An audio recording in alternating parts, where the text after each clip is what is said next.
Have you ever experienced something strange on the road? If so, stay tuned. This case will blow your mind. I know what I'm talking about. We'll hear for the first time about an incident on Route 51 between Aramayo and Recifes. Maybe more people know about this, and it would be really interesting to hear other testimonies about this place. As usual, I'll give you the number to send your audio experience. No matter how many or how long, you can add photos, videos, or anything that enhances your story. Then, if it's selected and I have any questions, I'll be reaching out to you. Friends, let's not waste any more time, and I hope you listen to this story until the end.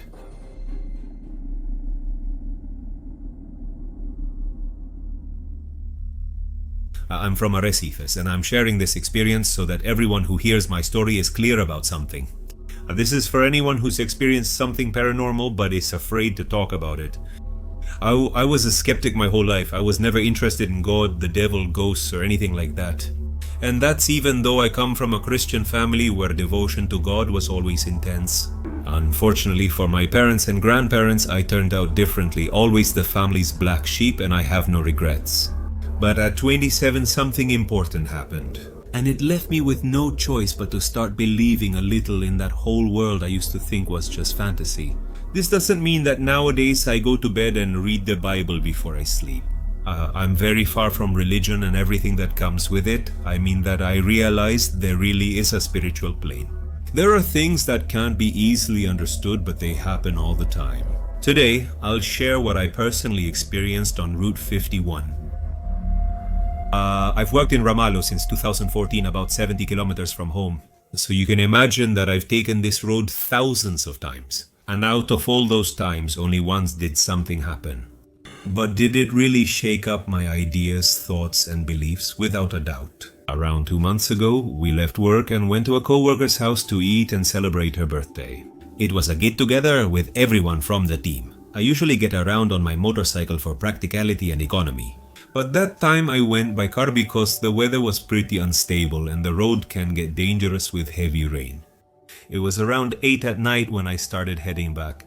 A few minutes before, I sent a message to my wife to let her know I was on my way and to wait for me for dinner, because I would arrive in about an hour or maybe a little more. I have 2 kids, ages 3 and 5, in case I hadn't mentioned it. And something important in this story is that my friend and colleague German came in the car with me. Usually when I drive to work, he comes with me and we carpool. The fuel cost is split, so it's super convenient for both of us. We were doing fine on the road, the car is new, it has very few miles, and everything that happened was really surprising. And will you tell me later what it was about and why it happened? Basically, about halfway there, the car started having problems.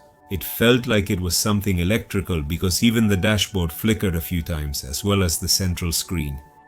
But that wasn't all. At the moment these malfunctions happened, a putrid, unbearable smell suddenly appeared inside the car, like we had a dead animal inside, acidic, strong. I'd never smelled anything like that before, even though I grew up in the countryside. It's often normal to smell things like that due to animals, especially dead ones nearby. But this was different, very different from anything I knew. And this malfunction, which lasted about a minute or maybe less, probably ended up turning off the car just from the momentum. I pulled over to the shoulder and we stopped without knowing what to do, because neither of us had any idea about mechanics either. It's a new car, so there wasn't much we could do, and we realized the tow truck was our only option. Everything I'm telling you ran through my mind while the car was moving, because what happened next was terrifying. As soon as we stopped, Germain let out a tremendous scream. After looking back, Germain opened the door and ran to the front of the car, turning on the flashlight on his phone.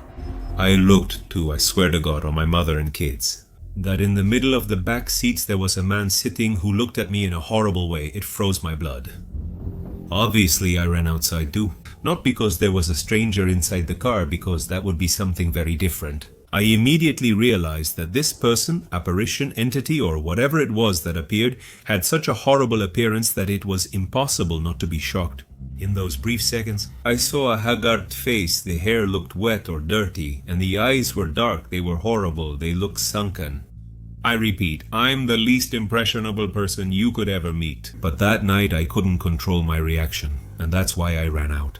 The thing was that once we were outside, we turned on our flashlights and approached the car, but in the back, this thing wasn't there, like. Also, the rotten smell I mentioned before had disappeared.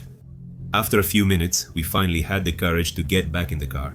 As soon as I got in, I realized the ignition was on. I had never taken out the key and everything seemed to be working fine, so I started it up and it turned on without any problems. Before starting, we opened everything, even the trunk, to make sure there was nothing and no one, and only then did we continue. But that night was far from over, because about 2 kilometers ahead, the same sequence happened again. Finally, we still smelled that putrid odor. The car started to fail. It turned off. I pulled over to the shoulder, and this time we didn't even turn around. We just got out of the car. Before that, I couldn't resist checking the rearview mirror. And sure enough, the old man was in the back. Who was he? What did he want? Why was he doing that to us? We didn't know. A little while later, a truck driver stopped to ask us if we needed help. We just told him the car broke down and kept the rest to ourselves. But just as I suspected, I got in the car and it started without any problems. The man wasn't there either. He had disappeared. We left that place and made it to Recifes. I told my wife all of this in detail. She believed me because she believes in all these things, even though nothing like this has ever happened to her. And the most curious thing about this experience was that night, looking at the map, I realized that both events happened right before and after the crossing with the entrance to the town of La Violeta. And right before this town, very close to the crossing, is the cemetery of the area. Maybe this had something to do with it, I don't know. Another thing was finding out that Germán, a few weeks earlier, had gone to a supposed witch in Capitan, Sarmiento, where a ritual was performed to improve his love life and work situation. According to him, since that day not only did everything get worse, but he also felt that something was constantly with him. He only saw something that night, and of course, when I found out about this, I immediately made the connection, because maybe his low energy, the work that this witch did that night near the cemetery. All of this was a combination of things that ended up attracting this entity, which was wandering along our path at that very moment. Weeks later, a neighbor from my city told me, after hearing about my experience, that on several occasions, he saw people, sometimes clearly and other times a bit blurry, walking along different roads. But, according to him, these apparitions are more common on Route 51 and Route 191. On the way to Salto or a bit further, he told me, up to Chacabuco, about one of the worst things that ever happened to him, which few people knew. It happened on Route 191 before Salto. His truck got very, very cold, and he noticed with his peripheral vision that next to him, in the passenger seat, there was a woman sitting there. But when he looked, there was no one. When he looked back to the front, he could notice her without much effort and was even sure he could hear her breathing, which seemed a bit labored, like when someone has asthma. That's how he described it. This continued for a few kilometers. He told me how many, but I don't recall. Then everything returned to normal. Just like that, this showed me that just like his case, there's mine, and surely many more. I have no idea. I don't know much about these topics, but I can assure you that everything was real, incredible, and terrifying. My big question is, what should I do if this happens again? How am I supposed to act? Praying doesn't feel right to me, like my wife said. It just doesn't feel natural or enjoyable. Like I said, I don't believe in a God. Maybe there's something else. It's possible, but it's not religion that has to show it to me. Time will prove it with facts like in this case. Thank you for staying until the end and joining me again. I'll see you in a few days and send a big hug to all of you.